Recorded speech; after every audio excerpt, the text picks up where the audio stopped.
Et si pour une fois, au lieu de prendre un cours de français, on démontait la méthode elle-même? C'est exactement ce qu'on va faire. Une sorte d'ingénierie inversée d'une leçon pour comprendre comment fonctionne un apprentissage efficace. On va plonger dans la mécanique de la pédagogie. Alors, notre point de départ, c'est ça. Un vrai document, un plan de leçon officiel du ministère de l'Éducation du Maroc. C'est conçu pour des élèves de CM1, CM2 dans un programme intensif. Ce n'est pas de la théorie, c'est notre guide pour ce décryptage. La première chose qui saute aux yeux, c'est ce chiffre. 80%. Dès le départ, l'objectif est posé et il est très clair. À la fin de l'heure, au moins 80% des élèves doivent avoir compris et maîtrisé la leçon du jour. Ce n'est pas un souhait, c'est une exigence. Et toute la leçon est construite pour atteindre ce but. Voici le programme. On va suivre la leçon pas à pas. D'abord le plan général, son architecture, puis le petit rituel du début de cours, la dictée. Ensuite, on attaquera le cœur du sujet, le décodage des sons du français. Après, on verra comment on passe des sons aux phrases. Et enfin, comment la pratique et le jeu viennent solidifier tout ça. Allez, on commence par la base. Quelle est l'architecture de cette leçon? Comment est-ce que tout ça est structuré? Eh bien, la structure est d'une rigueur quasi militaire. La leçon est découpée en 6 blocs, tous chronométrés à la minute près. 10 minutes de rituel, 30 de vocabulaire, 40 de lecture. Chaque minute a un objectif bien précis. De l'échauffement à la pratique, rien n'est laissé au hasard. On attaque donc la deuxième étape, le fameux rituel. La leçon s'ouvre sur une dictée flash. Mais attention, il ne faut pas voir ça comme un simple test. C'est bien plus que ça. C'est un véritable échauffement pour le cerveau. L'idée derrière, elle est vraiment très maligne. Il s'agit en fait d'activer les connaissances qui sont déjà là. En forçant le cerveau à se souvenir rapidement de quelque chose, on le prépare à recevoir de nouvelles informations. C'est une mise en route cognitive. Et en pratique, c'est d'une simplicité redoutable. On montre une image, ici un mouton. Les élèves doivent écrire le mot sur leur ardoise. Quelques secondes plus tard, hop, la réponse s'affiche. C'est un cycle ultra rapide. On essaye, on vérifie. Et on recommence. Une nouvelle image, un avion. Et on doit écrire un avion. L'élément clé ici, c'est cette correction immédiate. On tente quelque chose et on sait tout de suite si c'est juste ou faux.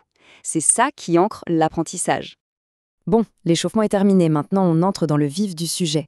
On va s'attaquer au décodage d'un grand classique de la langue française, les sons nasaux, un obstacle bien connu de tous ceux qui apprennent le français. Le problème est simple. En français, un seul son peut s'écrire de plein de manières différentes. Et cette leçon se concentre sur un cas d'école, le son « en », qui peut s'écrire d'au moins 5 façons. Le défi, c'est de les maîtriser. Et pour ça, la méthode est très directe. Pas de devinette, on donne des règles claires. Première règle, le son « en » s'écrit « am » quand il est placé juste devant les lettres B ou P. C'est un schéma simple, d'abord la règle, ensuite l'exemple. Et juste après la règle, voilà l'exemple. On a le mot « ambulance » avec une image. C'est une approche multisensorielle. On voit, on lit, on fait le lien. La règle abstraite devient soudain très concrète. Et on continue en gardant exactement la même logique. Deuxième règle, qui est presque la sœur jumelle de la première, le son « en » s'écrit « m » quand il est, là aussi, placé devant un B ou un P. La cohérence aide à mémoriser.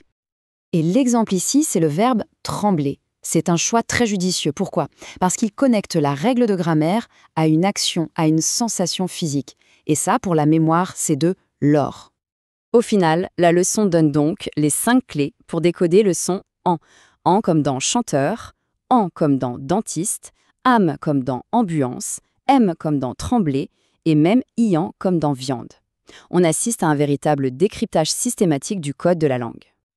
Ok, on a les sons, on a les règles, quelle est l'étape suivante? Eh bien, on change d'échelle. On passe des briques de base, les sons, à la construction d'un mur entier, les phrases. C'est le moment de l'application. On passe de la théorie à la pratique. Les élèves se retrouvent face à une longue liste de mots et ils doivent les lire à voix haute.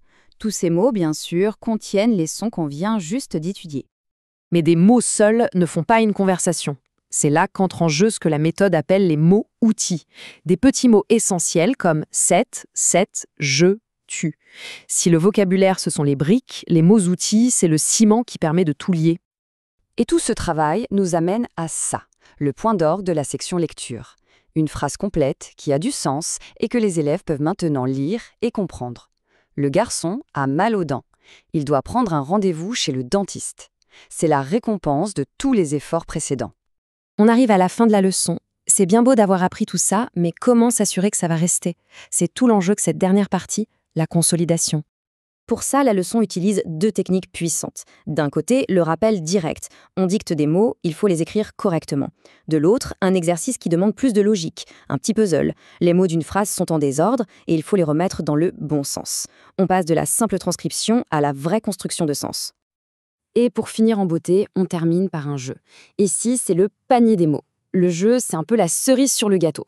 Ça permet de pratiquer sans même s'en rendre compte, dans une ambiance plus détendue, plus collaborative. Et c'est terriblement efficace pour que les connaissances s'ancrent durablement. Ce qui nous amène à une question pour conclure. Cette approche, très structurée, presque mécanique, est-ce que c'est ça, la clé d'un apprentissage efficace? Ou au contraire, est-ce que cette structure très rigide risque de brider un peu la créativité et l'expression personnelle? La question mérite d'être posée.